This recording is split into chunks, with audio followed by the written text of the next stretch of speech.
Swayam Prabha. Digital India. Educated India.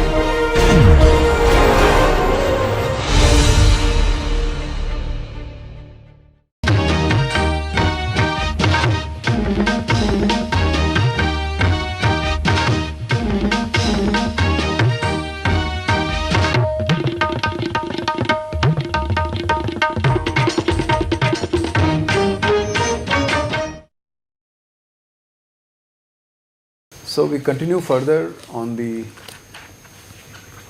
lecture that we are doing on transfer printing. Here we will see the mechanism of transfer, and because it is just like a gas when you work in this transfer, so there is the concept of free path length. How much path is available before a molecule of a dye which is in a vapor form goes and strikes another one. So when you strike, things happen differently. So that's what something which will work around. In the case of the dispersed dyes as such, when we dye or print, we are looking at the possibility of some of the dye dissolving in whatever little water that you have. Then it goes into molecular form and then goes to the surface and then diffuses. In this case, we are expecting there is no solution, there is only air and a vapor. So it will vaporize and the molecules will be in the vapor form, and then they have to traverse a path and go to the fiber. So this is what we hopefully be able to explain, and that's the way we can look at the mechanism of transfer. So stepping back, we understood that there is a requirement of ink. It would have some solvent which is relevant to the technology. There may be a binder which will be relevant for fixing, and also various types of dyes can be used for transfer printing, dispersed of course, and various other fibers, nylon, acrylic, cotton also could be transfer printed via sublimation printing. So at the moment we are still on sublimation transfer printing and not on any other transfer. So we go to the mechanism of transfer. So we know the dispersed dye polyester isotherm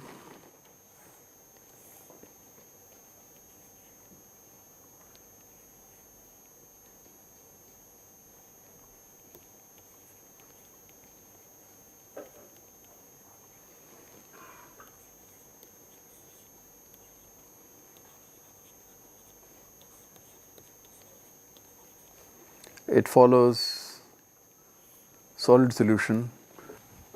This should be valid here as well. It does not matter whether the dye is going through a solution or going from vapor form.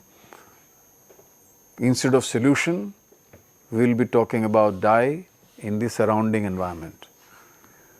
So what we are expecting is the dye is going to vaporize from paper, not just paper, but we expect the dye is only on a layer of ink. It is not inside the paper, it is outside, but it is in solid form. After we heat, it is going to go into the vapor form. So instead of you talking about, let us say, dye in solution, you may say dye available in vapor form, the concentration of a dye in the vapor. That will become important, and dye on fiber of course.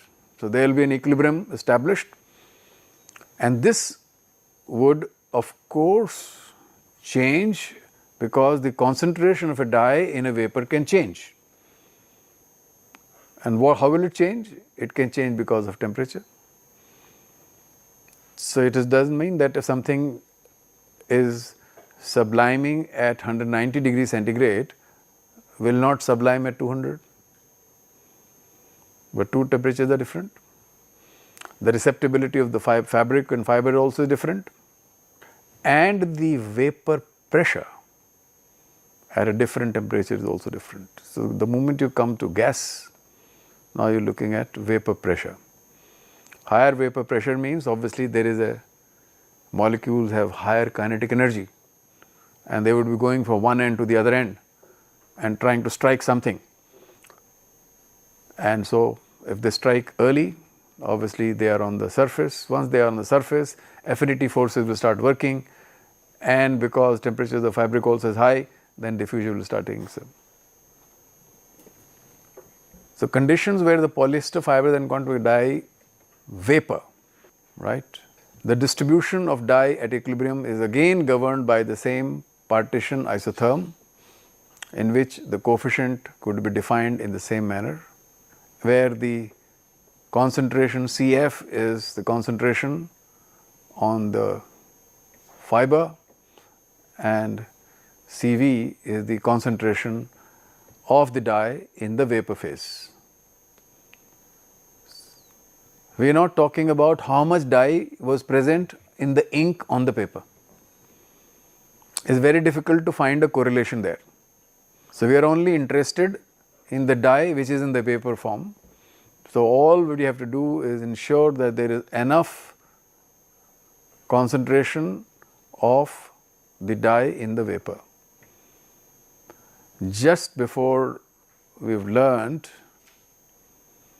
that the amount of dye which is actually going to be on the vapor, in the vapor, would depend on its molecular weight,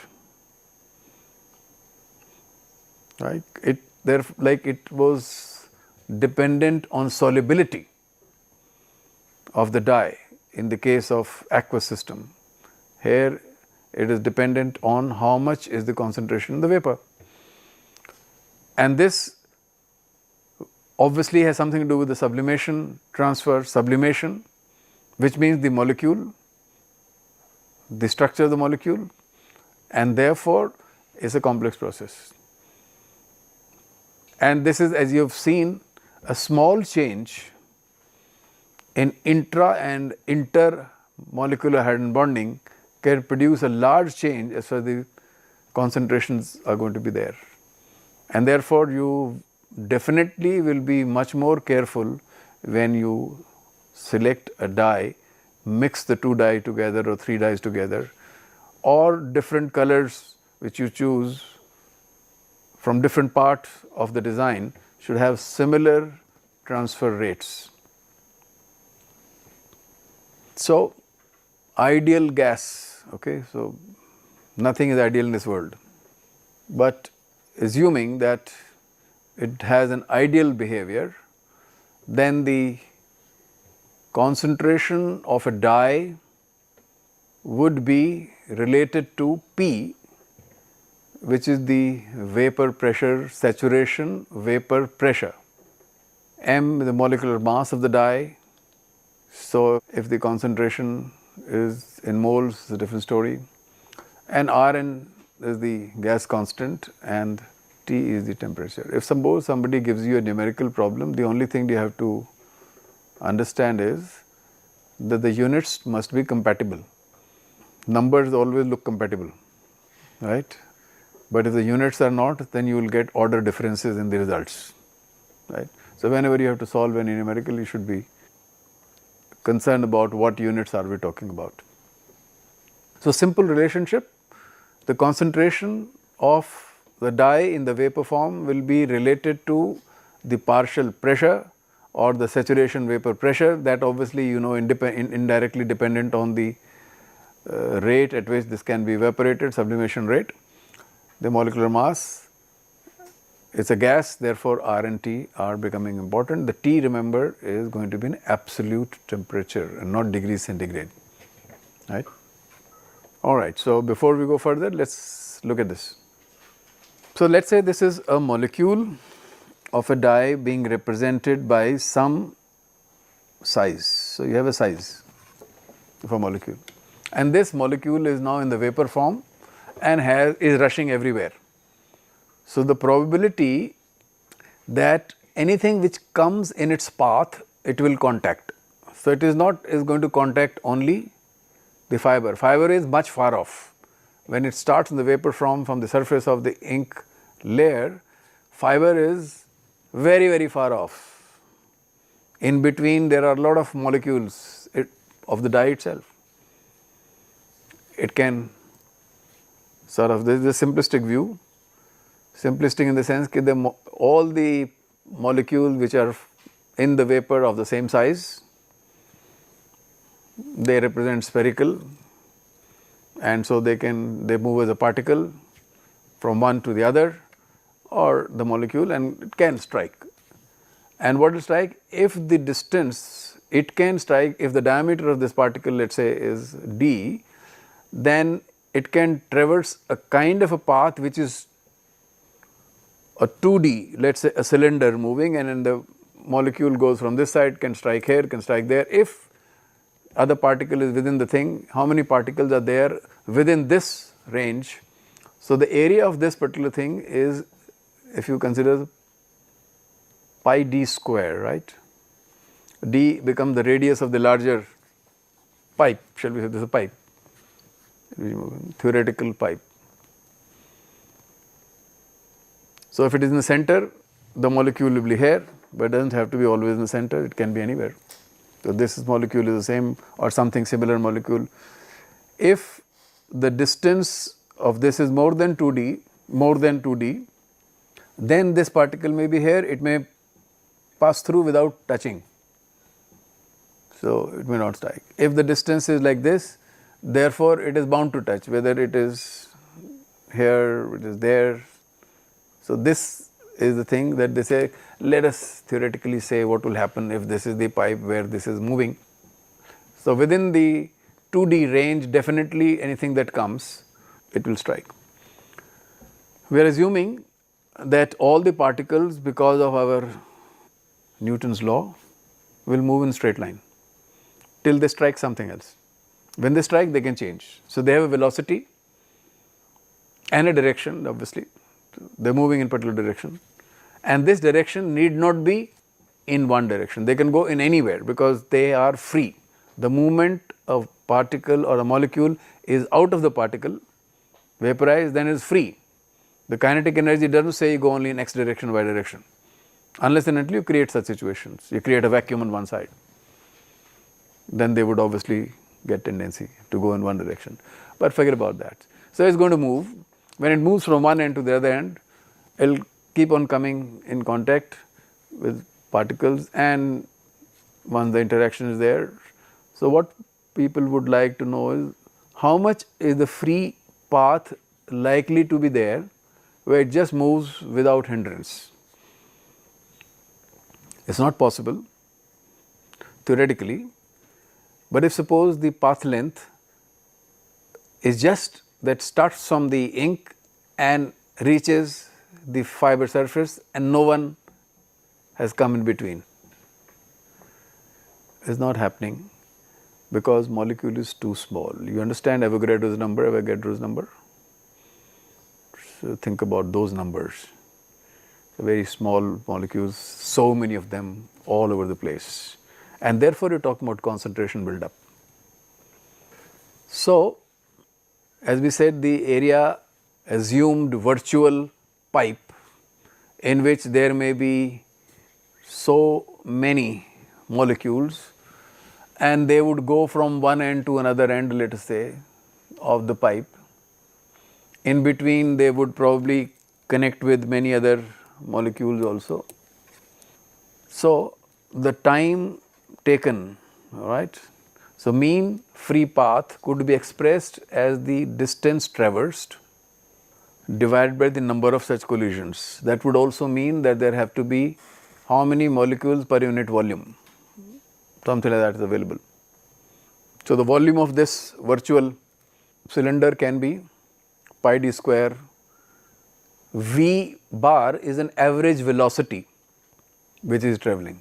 Average means we are not hoping, or we are hoping that some particle or some molecule from one end has reached the other end, and some of them could actually go absolutely out also, right. So whatever, we are looking at those who pass through in one direction, whichever the direction, and went around. So in this virtual so-called cylindrical path, you would have the volume is there, and so if NV, which is the number of molecules within that so-called unit volume, then the lambda is therefore distance divided by the number of possible collisions, and which means this is 1 by pi d square. I am sorry, I have used d sometimes capital, let me just make all of them small. Maybe it's not working, so let me just make this is small d and this is also small d, okay, right.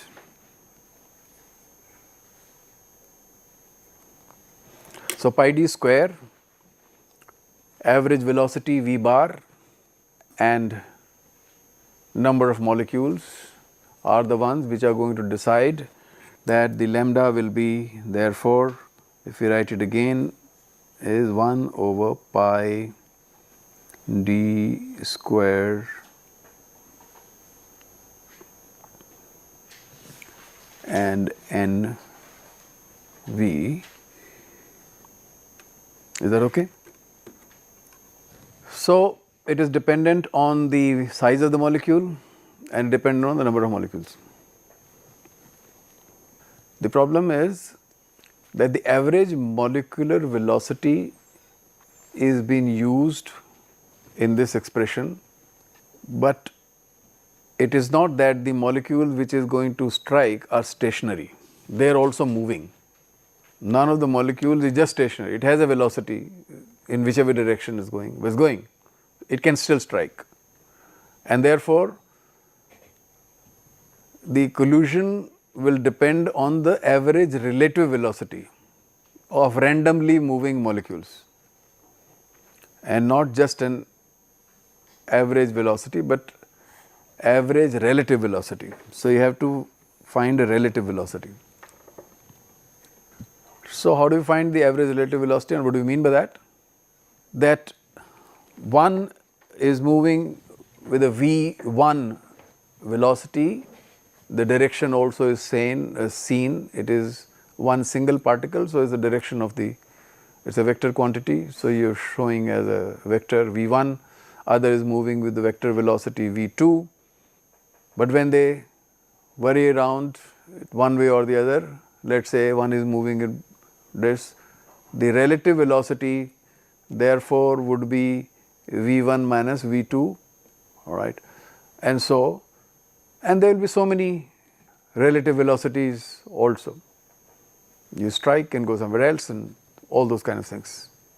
So, you work about average relative velocity. How do we calculate that?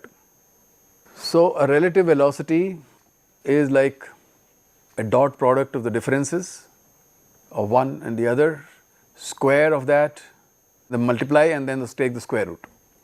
And if you do that, you get terms like this, because all of them are also moving.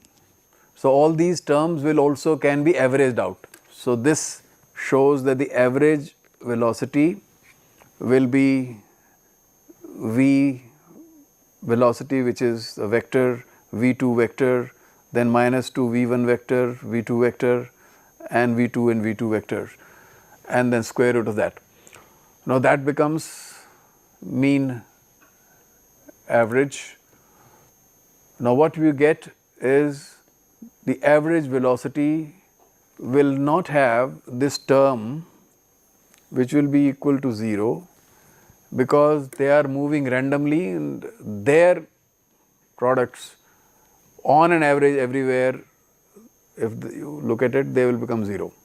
One moving this, the other moving that, something is moving this, but v1 square obviously will be there and v2 square will be there, then average of those products, and then you take the square root, and therefore relative velocity is not just v average, but root 2 of v average, and that becomes a change, and that if you make that change for a single molecule that is, in the whole thing there is a single molecule, then you can use this term rather than the other term. And therefore, the lambda, which is the mean free path, would be 1 over root 2 pi d square and the number of molecules in that unit volume. Okay? And if we again say that n can be the number, the moles, and plus Avogadro's number, Na is Avogadro's number, and then the whole number Nv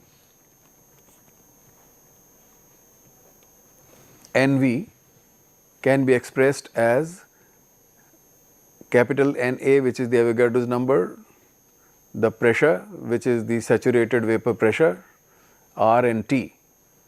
And so the free path length will also depend on the temperature, it depends on the pressure, right. So if pressure is high, path length will be less, and dependent on the D, of course. So this is how one can roughly say, well, this is the way I can consider this will be the path length. Interesting. So let's assume that all the ink is on the paper.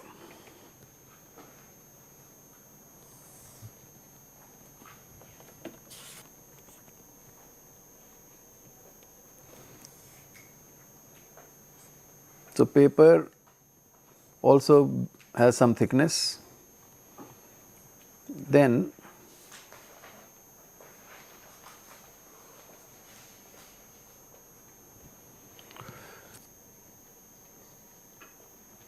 now what is there is, let us say this is called ink layer. Then there may be some gap, which is the air gap, and then there is a fabric on the other side, which is the fabric. Now, if you assume this, an interesting way to look at it is that they will consider this as the axis which is representing concentration. So, at a given time t is equal to 0, all the dye is here in the ink layer. So, maximum concentration is there. The concentration of a dye in the fiber is 0. So, there is a gap, there is a distance, and we hope that in the paper layer, whichever, there is no dye concentration. So, this is what is there. So, we have ink on the paper. Paper layer is followed by the ink layer, then there is a air gap followed by fabric of a certain thickness. Okay? So, this is what we expect to happen. This is the situation. What will happen is, with time, when you apply heat, then some vapor formation will be there, and once the vapor formation takes place, then the concentration of the ink in the ink layer will go down, okay, and in the others it will start increasing. Okay. Let us say we work.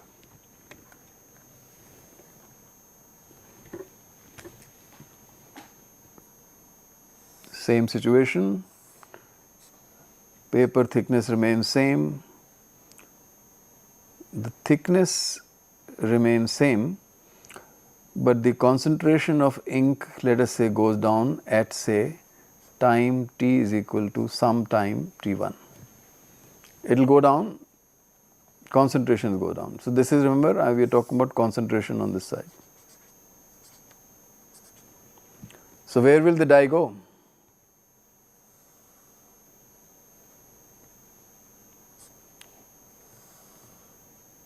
This is the fiber and that is the gap. So, dye will come on this side. If we measure, let us say this is the distance, molecule has to cover a distance. So, we say maybe this concentration profile is something like this, that there is a dye which comes out in the air, but near the ink layer the concentration is more, near the fabric surface the concentration may be less, but by the time if we look at for whatever thing, some dye has come into the fiber also. So, at T is equal to T0, dye concentration is maximum in the ink, right? That is what we say, is maximum in the ink. The dye concentration is maximum in the ink and no dye was in the gap or in the fiber. At T is equal to T1 and the temperature rises, some dye has vaporized, has come to the air gap, some of the dye has diffused in the fiber, the concentration being more on the surface and reducing as one would traverse to the core of the fiber. So, this is what we said, that the concentration will be more on the surface of the fiber. As you go inside the fiber, the concentration of dye will be less. Something similar is here. When we go to a time, again the paper and the ink layer, if everything is nice, good amount of dye may have gone, the concentration in the ink layer would go down. In the air there may be some concentration, but at an equilibrium. On the fiber we hope that the concentration not only has risen, but is probably uniformly distributed when at time is equal to infinity. That is the equilibrium. Possibly some dye may diffuse also in the paper, all right. So, you have very less amount of ink remaining on the ink layer, it cannot be 0 in the vapor, but most of the dye may have reached where it was supposed to reach, and this is how one can describe. So, at T is equal to infinity, what happens? At T is equal to infinity based on the partition coefficient. Now, this is here all that affinity forces would be working, the molecular size, the temperature will be working. We hope that dye would diffuse uniformly in the fabric as the equilibrium is achieved, and very less dye vapors in the air gap, and some may also diffuse into the paper as well, right. So, this is a general way of describing the same thing which we tried to describe in a solution and the fiber surface. So, the gap is important. How do we alter the gap? Well, we apply pressure. If we apply more and more pressure, the gap will be less. That means the chances of this transfer to the fabric will be quicker, and other diffusions here and there also will be less, and so it will be in our own interest to reduce the gap, because the gap would mean there is air, it is not a vacuum. The molecule is not travelling through the vacuum. If there is air, there are other molecules also. then the whole equation becomes very complex. A large molecule and a small molecule hitting each other, what is happening, and things like that. So, any air particle is a additional resistance to motion. So, it is not just distance to be travelled, but you will be encountering many other kind of particles, molecules, which will also hinder the motion. So, gap reduction means pressure. Some examples before we close. You see, I've just taken some example where the molecular weight is similar and where the molecular weight is different. So, the die manufacturers are defining these pressures etc. at a temperature 200 degrees centigrade, right. So, they say, well, this is the thing, sublimation will take place, most of the people will be using. So, all the properties will be available measured at this temperature at 200 degrees centigrade. So, what do we see? We see that there is something dispersed blue with 266 as a molecular weight. At this temperature, it has got some vapor pressure, and based on whatever thing we have, the amount, the concentration of this is somewhere around 10 raised to minus 4. Remember, we were talking about concentrations of grams per liter and so on and so forth. And now we are talking about very less concentrations, but it still works. At 350 molecular weight of one of the other die, which is blue 56, the vapor pressure is very low and the concentration expected is 10 raised to minus 5. And when you have another die which is 242, vapor pressure is 21 and the concentrations are 10 raised to minus 3, right, in a liter. So, we are obviously looking at very less amount of molecules because they are really molecules and not particles, and they are ready to go wherever they want to go. But the difference is quite large, minus 3 to minus 4 to minus 5.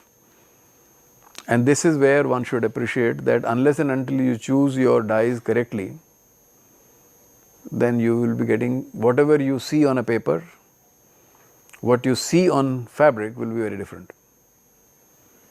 The shade will be changed if this is the kind of order. So, this order is quite a lot of difference order, and one can always say why this is happening. Well, this is again the molecular structures that you have, the oxychromes that you have fixed up, the hydrogen bonding that they make, etc., etc. I think with this, as far as today is concerned, we can stop. So, we have understood what is a mean free path of at least for a single molecule moving around in an ideal gas environment, and the mechanism of transfer of the dye from the vapor form to the fabric. Thank you.